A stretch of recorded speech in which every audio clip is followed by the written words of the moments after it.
নমস্কাৰ অসমবাসী, পুনৰ এটা ভিডিঅ'লৈ মই অজয় শৰ্মাই আপোনালোকক স্বাগতম জনাইছোঁ। আমি বৰ্তমান উপস্থিত আছোঁ তিনিচুকীয়া চিকিৎসা মহাবিদ্যালয়ত। আৰু তিনিচুকীয়া চিকিৎসা মহাবিদ্যালয়ত প্ৰত্যেক দেওবাৰে গছপুলি ৰোপণ আৰু প্ৰতিপালনৰ কাৰ্যসূচী লোৱা হয়। আৰু যিহেতু এতিয়া বৰষুণৰ মাত্ৰাটো যিহেতু কম হৈ আছে, আৰু সেইবাবে এনেদৰে পৰিৱেশ সুৰক্ষা সমিতিৰ পৰিৱেশ কৰ্মীসকলে ইয়াত পানী এনেকৈ বাল্টিঙত কঢ়িয়াই এনেকৈ পানী দিয়াৰ ব্যৱস্থা কৰিছে গছপুলিসমূহ। তেওঁলোকে যিহেতু ইয়াত যিসমূহ গছপুলি ৰোপণ কৰিছিলে তাত পানী দিয়াৰ ব্যৱস্থা কৰিছে। আমাৰ পৰিৱেশ সুৰক্ষা সমিতিৰ সাধাৰণ সম্পাদক ফটিক মৰাণ ডাঙৰীয়া, তিনিচুকীয়া জিলা সাধাৰণ সম্পাদক, তেখেত বৰ্তমান এনেকৈ আপুনি দেখিছে, তেখেতে পানী কঢ়িয়াই এনেকৈ গছপুলিসমূহত পানী দিবলৈ ব্যৱস্থা কৰিছে। আৰু আনফালে আমাৰ পৰিৱেশ সুৰক্ষা সমিতিৰ সভাপতি, কেন্দ্ৰীয় সভাপতি ঋতুৰাজ বৰুৱা ডাঙৰীয়া, তেখেতেও পানী দিছে। আৰু আমি আপোনালোকক দেখাই আছোঁ ইয়াৰ সামগ্ৰিক পৰিৱেশ। আৰু যিহেতু পানী এনেদৰে কঢ়িয়াই আনে আৰু ইয়াত পানী দিয়াৰ ব্যৱস্থা কৰিছে তেওঁলোকে, আৰু আপোনালোকক দেখাইছোঁ।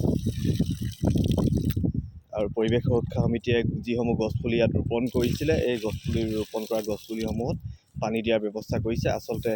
আৰু ইয়াত তেওঁলোকে যিসমূহ ইয়াত নাহৰ পুলি দিয়া হৈছিলে ইয়াত নাহৰ পুলি দিয়া হৈছিলে। আৰু পৰিৱেশ কৰ্মী ফটিক মৰাণ ডাঙৰীয়া, তেখেতে কিছুমান পুলি পানী দিয়াৰ ব্যৱস্থা কৰিছে। কি ক'ব ফটিক দা, আপোনালোকে আজি আকৌ ইয়াত উপস্থিত হৈছেহি আৰু ইয়াত গছপুলিসমূহত পানী দিয়াৰ ব্যৱস্থা কৰিছে, কি ক'ব? আমি প্ৰত্যেক দেওবাৰে আহোঁ, প্ৰত্যেক দেওবাৰে পানী গছপুলি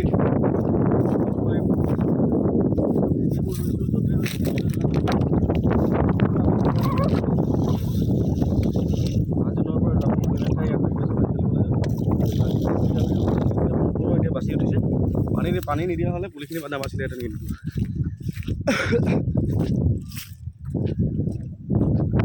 তেখেতে কৈছে যে পানী নিদিলে আচলতে পুলিবোৰ নাবাচিব। পানী দিয়া ব্যৱস্থাটো ইমান সহজ নহয় আচলতে, বহুত দূৰৰ পৰা আনিব লাগে পানী, আৰু তাৰ পৰা আনি পেলাই ইয়াত আচলতে পানী দিব লাগে। ইয়াত গছপুলিসমূহ যিসমূহ ৰোপণ কৰা হৈছে, আপোনালোকক আমি ইয়াত প্ৰত্যেক দেওবাৰে আপোনালোকৰ গছপুলি প্ৰতিপালনৰ কাৰ্যসূচীসমূহ দেখাওঁ। আৰু ইয়াত যিহেতু বৰষুণৰ মাত্ৰাটো একেবাৰে কম, সেইবাবে তিনিচুকীয়া চিকিৎসালয়ত বৰ্তমান পৰিৱেশ কৰ্মীসকলে এনেদৰে আচলতে পানী দিয়াৰ ব্যৱস্থা কৰিছে। আৰু আপোনালোকক আমি আৰু দেখাম। আৰু লগতে পৰিৱেশ সুৰক্ষা সমিতিৰ কেন্দ্ৰীয় সভাপতি ডাঙৰীয়া আছে, তেখেতৰ পৰা আমি কিছু মন্তব্য ল'ম। আৰু কেনেদৰে আচলতে তেওঁলোকে পৰিৱেশ কৰ্মীসকলে নিজৰ সংগ্ৰামটো তেওঁলোকে চলাই আছে, তাৰ আমি প্ৰত্যেক দেওবাৰে আপোনালোকক দেখাওঁ যে কিদৰে তেওঁলোকে ইয়াত গছপুলিসমূহত পানী দিয়াৰ ব্যৱস্থা কৰে, নতুন গছপুলি ৰোপণ কৰে। আৰু পৰিৱেশ সুৰক্ষা সমিতিৰ পৰিৱেশ কৰ্মীসকলে আচলতে কেনেদৰে নিজৰ গছপুলি ৰোপণ কৰি আৰু এই প্ৰাণীকুলৰ ৰক্ষাৰ স্বাৰ্থত যিসমূহ গছপুলি ৰোপণ কৰিছে, তেওঁলোকৰ কাম কাজসমূহ কিদৰে আগবাঢ়ি নিছে, আমি আপোনালোকক সেয়া ভিডিঅ'সমূহ আপোনালোকক দেখাবলৈ চেষ্টা কৰোঁ। আৰু ই এক মহৎ কাম, আৰু পৰিৱেশ প্ৰদূষণৰ ৰক্ষা কৰাৰ স্বাৰ্থত তেওঁলোকে যিহেতু পৰিৱেশ প্ৰদূষণটো বহুত বৃদ্ধি পাবলৈ ধৰিছে, আৰু আচলতে এনেদৰে তেওঁলোকে ইয়াত গছপুলিসমূহ পানীৰ ব্যৱস্থা কৰিছে। আৰু পৰিৱেশ সুৰক্ষা সমিতিৰ কেন্দ্ৰীয় সভাপতি ঋতুৰাজ বৰুৱা ডাঙৰীয়াও আছে, তেখেতেও পানী দিয়াৰ ব্যৱস্থা কৰিছে। আৰু তেখেতৰ পৰা আমি চমুকৈ দুআষাৰ জানিব বিচাৰিম। হয়, আজি আমি তিনিচুকীয়া চিকিৎসা মহাবিদ্যালয়ত উপস্থিত আছোঁ। আৰু উপস্থিত হোৱাৰ কাৰণটো ৰাইজে চাগে অৱগত।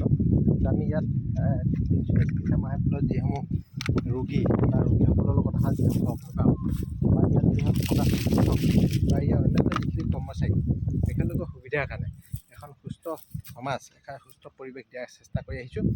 আৰু আজি যিহেতুকে আপোনালোকে সকলোৱে দেখিছে যে নৱেম্বৰ মাহৰ প্ৰথম অৱস্থাৰ পৰাই বৰষুণ নাই, গতিকে আজি কেইবামাহো হ'ল বৰষুণ এতিয়ালৈকে দিয়া নাই।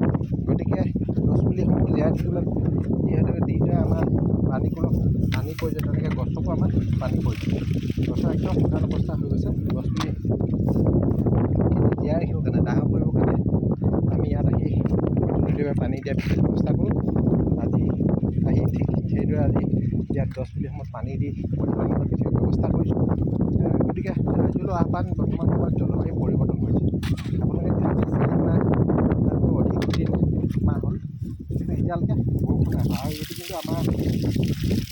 জাতিৰ লগতে প্ৰাণীকুলৰ কাৰণে কিন্তু পৰিৱেশৰ কাৰণে কিন্তু গতিকে ইয়াক নিয়ন্ত্ৰণ কৰিবলৈ একমাত্ৰ উপায় হৈছে গছ সকলোৱে গছপুলি ৰোপণ কৰাৰ লগতে প্ৰতিপালন কৰি গছজোপা এজোপা বৃহৎ গছৰ ৰূপ দি পৰিৱেশ প্ৰদূষণ বা জলবায়ু পৰিৱৰ্তনৰ ৰোধৰ ক্ষেত্ৰত যাতে সহায়ক হয় তাকে মই ধন্যবাদ জনাইছোঁ। আমি ধন্যবাদ জনাইছোঁ পৰিৱেশ সুৰক্ষা সমিতিৰ কেন্দ্ৰীয় সভাপতি ঋতুৰাজ বড়ো ডাঙৰীয়ালৈ। আৰু আমি বৰ্তমান আজি যি দেওবাৰ পৰিৱেশ সুৰক্ষা সমিতিয়ে প্ৰত্যেক দেওবাৰে আচলতে প্ৰতিপালন দিৱসত তেওঁলোকে আৰু প্ৰতিপালনৰ কাৰ্যসূচীসমূহ তেওঁলোকে অংশগ্ৰহণ কৰে। আৰু আপোনালোকক দেখালোঁ যিহেতু পানীৰ ব্যৱস্থাটো তেওঁলোকে কৰিলে আৰু গছপুলিসমূহৰ গছপুলিসমূহ আচলতে কেনেকৈ আছে তাৰ গছপুলিসমূহ জীয়াই ৰাখিবৰ বাবে তেওঁলোকে অহৰহ চেষ্টা কৰিছে। প্ৰত্যেক দেওবাৰে পৰিৱেশ সুৰক্ষাৰ স্বাৰ্থত তেওঁলোকে নিজৰ শ্ৰমদান দিয়ে আৰু এনেকৈ তিনিচুকীয়া চিকিৎসা মহাবিদ্যালয়ত আজি পৰিৱেশ সুৰক্ষা সমিতিৰ প্ৰতিক্ৰমণ ডাঙৰীয়া আৰু পৰিৱেশ সুৰক্ষা সমিতিৰ কেন্দ্ৰীয় সভাপতি ঋতুৰাজ বড়ো ডাঙৰীয়া আহি তেওঁলোকে ইয়াত গছপুলিসমূহৰ প্ৰতিপালন কৰে।